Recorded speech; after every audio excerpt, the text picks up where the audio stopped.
Hello students, so we are back with another lecture and here we are going to study prepositions.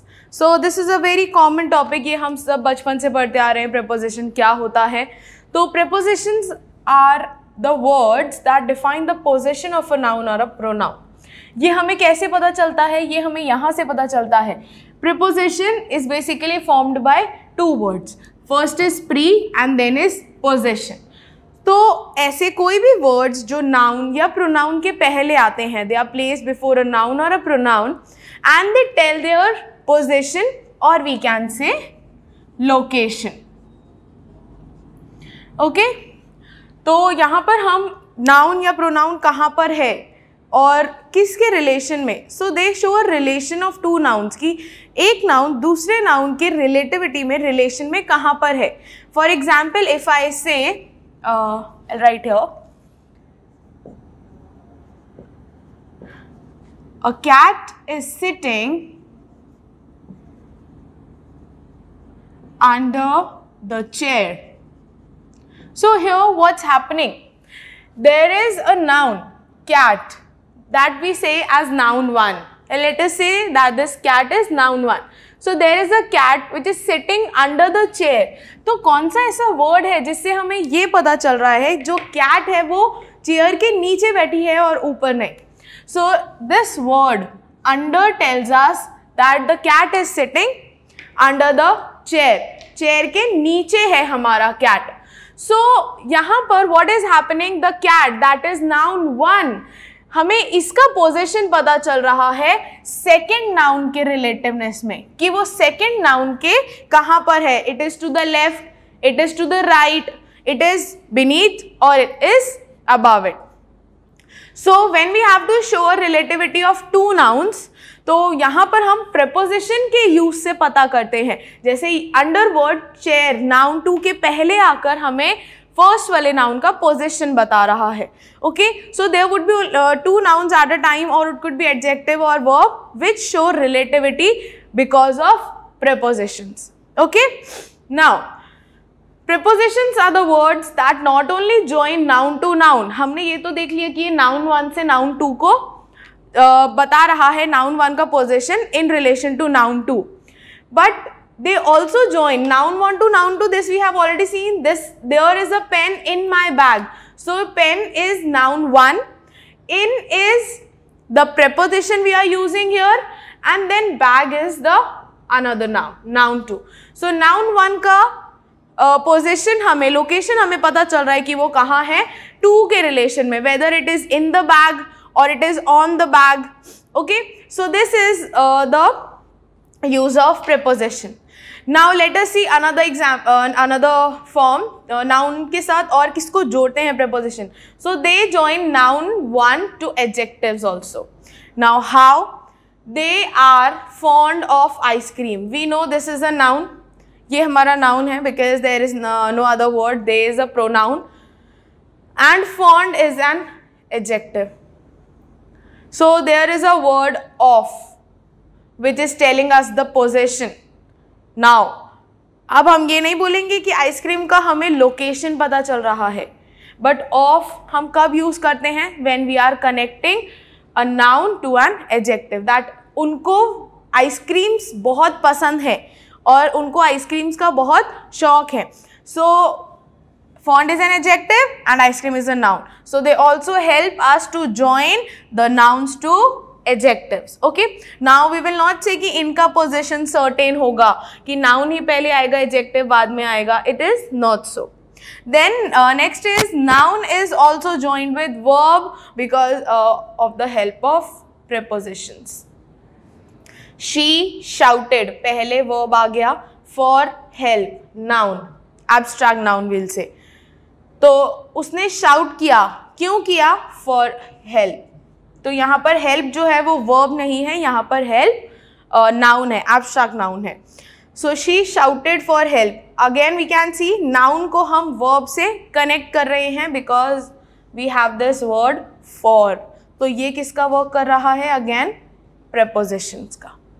Okay, now if we move forward and we let us see और किस किस से relationship बताते हैं? Prepositions, because ये सिर्फ object to object नहीं बताते हैं, they have certain other work to do. कौन कौन से हैं इनके वर्क? सबसे पहले ये हमें टाइम बताते हैं। अब टाइम हम क्लॉक आवर्स भी ले सकते हैं या टाइम हम ड्यूरेशन ऑफ द डे भी ले सकते हैं। जैसे क्लॉक टाइम में I have written at 6 o'clock। If I take the duration of a day तो हम लिख सकते हैं एट नाइट, ठीक है। तो दे ऑल्सो शो, जैसे I am going out at 6 o'clock today, मैं आज 6 बजे बाहर जा रहा हूँ, I am informing a person. So when I am telling you that there is a time, so जब मैं नाउन को कनेक्ट कर रही हूँ for time purpose we use the preposition at. I will go out at night, I am not mentioning a time but I am telling you a duration of the day. Then for space, अब space के लिए हम कैसे, space children can also be said as place, okay, place. At the window, the girl is standing at the window, the girl is sitting at the window, the boy is standing at the door, window or door, the boy is standing at the door. So again we are using the preposition at. According to this हम सिर्फ at use नहीं करेंगे, according to our sentence हमें क्या पूछा गया है या किसका पोजिशन हमें कैसे बताना है उसके अकॉर्डिंग हम prepositions को यूज करेंगे। There are many like lots of prepositions we have to study. तो यहाँ पर I have given you just an example with at. उसके बाद रेट, अगर हम बाजार में कुछ खरीदने जाते हैं तो the mangoes was selling at 50 rupees पर kg, मैंगो 50 rupees पर kg पे सेल हो रहे थे। So at 50 rupees the mango was selling at 50 rupees पर kg। Then state, state means हम कह सकते हैं कंडीशन या हालत किसी भी चीज़ की। So at a loss, because of the heavy rain the farmer was at a great loss या एट अ लॉस, ठीक है। Because of the heavy rain उनका जितना भी हार्वेस्ट था वो सब खराब हो गया and so he was at a heavy loss. So here loss को डिफाइन करने के लिए, उसकी हालत बताने के लिए, उसकी कंडीशन स्टेट करने के लिए I am using the word at here. Then direction, direction के लिए हम टूवर्ड्स भी यूज कर सकते हैं, जैसे मैंने यहाँ पे दिखा है the girl ran at the film star, जैसे ही उसने किसी फिल्म स्टार को देखा वो उसकी तरफ दौड़ी। So at is defining towards, किसकी तरफ? फिल्म स्टार की तरफ। So we can also use towards for it, okay. The girl ran towards the film star. So this is the relationship कि हम प्रीपोजिशंस को किस किस तरीके से यूज कर सकते हैं। First is noun to noun, noun to adjective, noun to verb, then also it states the relation where the noun is talking about a certain time, place, rate of something, okay, the money rate we are talking, monetary rate, then the state, the condition, and then the direction towards some like towards the left, towards the right. So just see at your left, अपने left में देखो, see towards the left, अपने left में देखो. So it's all the same thing. So at is used for two words. Now let us see different types of prepositions and कौन से prepositions हम उनके अंदर learn करते हैं. Okay? So now let us see the first preposition that we are going to study. That is the preposition of time. So now time can be divided into two different groups. That is the first point of time. Point of time का मतलब है जब मैं एक पूरे दिन में से एक पर्टिकुलर और स्पेसिफिक टाइम की बात कर रही हूँ. If we talk about the clock hours, तो अगर मैं स्पेसिफाई कर रही हूँ that I want a certain work to be completed at 12 o'clock, मुझे 12 o'clock पर वो वर्क चाहिए. So I am specifying a particular point of time. This is the meaning of point of time. But जब हम period of time की बात करते हैं तो we are talking about a longer time duration. ठीक है, हम एक पॉइंट की बात नहीं कर रहे हैं बट हम एक ड्यूरेशन की बात कर रहे हैं कि कोई भी वर्क या कोई भी noun we are connecting that is with a period, means for a longer duration. Now let us see हम कौन कौन से प्रीपोजिशन यूज करेंगे for point of time. First one is at. So at as we already discussed previously, जब हम एक particular time period की एक शार्प टाइमिंग की बात कर रहे हैं, जैसे meet me at 5 PM today, 5 बजे मुझे मिल जाना, not at 4:55, not at 5:05, please come at sharp 5 PM. My school starts at 8 o'clock. मेरा स्कूल का जो बेल है वो 8 o'clock पे लग जाता है. So my school start at sharp. अब वो फ्लक्चुएट नहीं होता है, वो चेंज नहीं होता कि someday it is 7:45, someday it is 8:15, it is fixed. So when I am talking about the sharp timing of anything, then we say that it is a point of time. Then on हम कब बात करते हैं? जब हम days की बात कर रहे हैं. कौन से days की? weekdays की. Okay, and date you already know the dates of the month. So I will see him on Sunday. Sunday को मैं उससे मिलूंगी. So I will see him on Sunday. We have our exam on 10th May. हमारा exam कब है? 10th May. That is specifying a date. Then we use in हम कब use करते हैं? जब हम इधर मंथ की बात कर रहे हैं जिसके अंदर बहुत सारी डेट्स फॉल होती हैं, या हम सीजन्स की बात कर रहे हैं, क्योंकि देयर आर डिफरेंट 4-5 सीजन्स. उन सीजन्स में से एक सीजन के अंदर कोई चीज़ हो रही है. Okay, and then we talk about the centuries और डेकेड्स. जब हम एक पर्टिकुलर टाइम पीरियड की बात कर रहे हैं दैट इज रियली लॉन्ग, और उसमें से हम एक पर्टिकुलर टाइम पीरियड निकाल रहे हैं. And years, for example say it will be more clear. Harry has his exams in May. अब यहाँ पर हमने सेम एग्जाम्पल लिया था, we have our exam on 10th May. मतलब हमें डेट पता है, बट यहाँ पर हमें डेट नहीं पता, हमें सिर्फ ये पता है कि मंथ के अंदर होंगे. सो कब होंगे नहीं पता. So for month we use in. Same, India got independence in 1947. हम पूरी तरह से फ्री कौन से ईयर में हो गए थे? अगर हम डेट स्पेसिफाई करेंगे that on 15th of August, तो वो ऑन प्रेपोजिशन में आ जाएगा. बट अगर हम ईयर स्पेसिफाई करना चाहते हैं सिर्फ, तो the preposition we will use is in. Then next we have period of time. तो इसके बहुत सारे प्रेपोजिशंस हैं. I have written only 5 here. इसके बाद वाले I will explain you letter.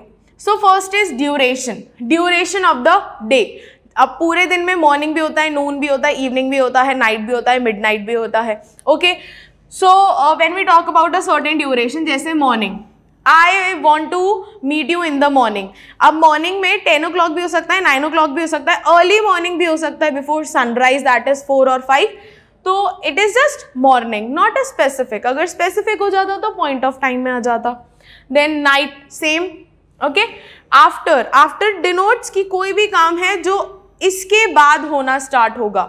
Okay, the following in time, that is after dark. Please don't see me after dark. Okay, please don't ask to see me after dark. My friend lives by nearby.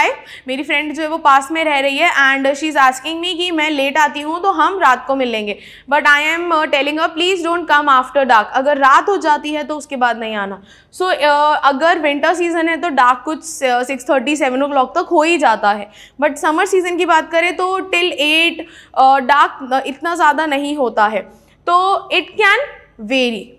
Then before that a certain thing has to be completed, before, earlier than something else, like before sunrise.